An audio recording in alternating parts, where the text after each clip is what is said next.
everybody. I'm Father Casey, the pastor of the Epiphany of Our Lord Church, and welcome to our Fourth Magi channel here on YouTube. We are now in the midst of Holy Week, and today we celebrate the Mass of the Lord's Supper, Holy Thursday. And that is not the only thing that is important about this liturgy.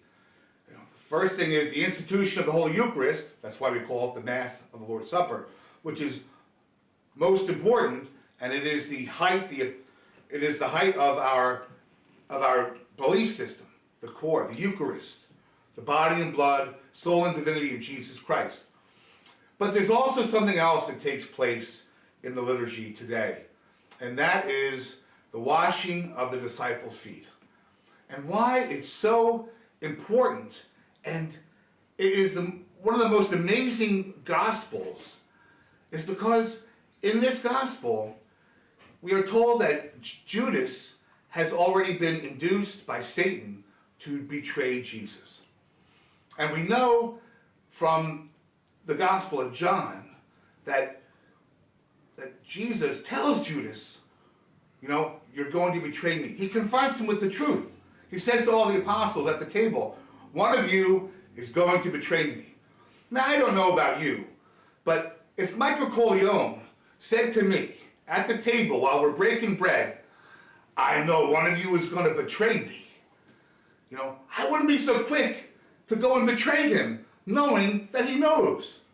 But Judas, he ain't so schmuck. And Judas goes and does it anyway. Judas didn't care. He had already done it. He got his 30 pieces of silver for the price of his head, and he's going to go and do the dirty deed.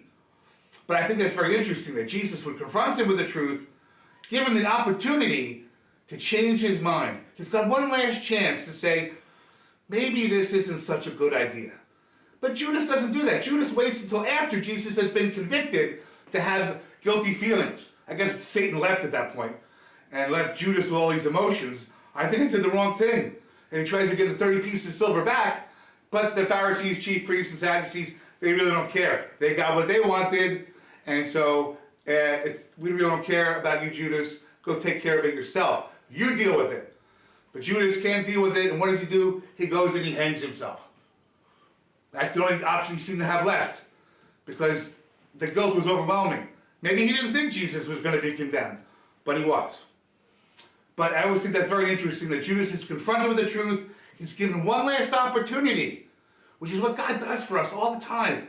And he doesn't seize the opportunity. He goes and does the dirty deed anyway. But the other thing is, knowing that Judas was going to betray him, and that Peter was going to deny him 3 times. Now, Peter is confronted with the truth too. Peter, before the cock crows, you're going to deny me 3 times. You're going to die for me? I don't think so. You're going to deny me. And Peter's like, what are you talking about? I will die for you. I will lay down my life for you. And we know what happens. Well, when fear takes over, Peter's like, I don't know the man. I freaking don't know him. Leave me alone. He completely loses his mind and denies Jesus 3 times. And it's not until the cock crows that Peter realizes, oh my God, he said this was going to happen. He told me the truth, and I did it anyway. But you see, knowing that those 2 huge actions are going to take place, Jesus first takes off his garments and puts an apron around his waist, and he washes the disciples' feet. Now that is really beautiful, because that's the job of the slave, to wash the feet of people who came into the house. And so for Jesus to take this moment to teach them of what their role is really supposed to be, that you are to be a slave to others, even washing the dirt and muck off the people's feet. He washes the feet of Peter and Judas, knowing what they were about to do. And what he's teaching them, and what he's teaching us in hindsight, is that we are called to do the same. There are people that do horrible things to us even. People that have said horrible things to us. And yet we are still called to love them to the point of even washing their feet if need be.